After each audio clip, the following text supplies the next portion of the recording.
Hey, this is Jessica Yang.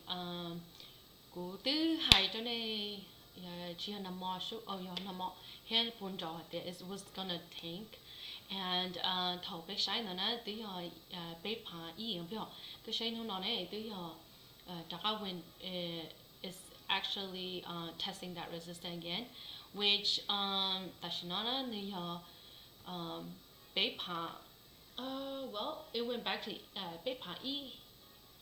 So around Bepai Ipo here around that time. So let's see.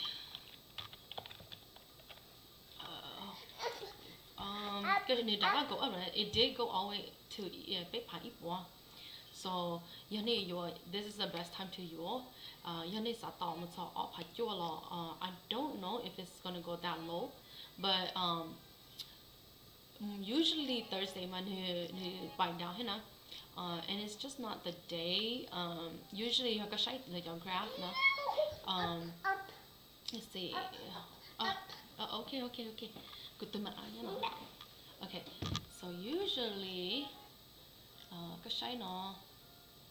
graph na.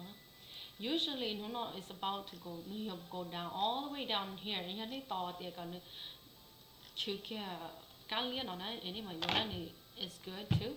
But at the same time, 3,000 is not a really bad buy.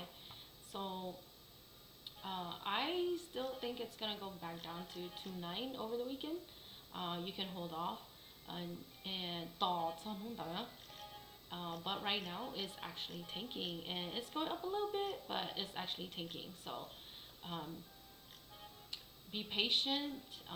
I say that I believe, if I'm not mistaken, I believe it's gonna go back to 2.9.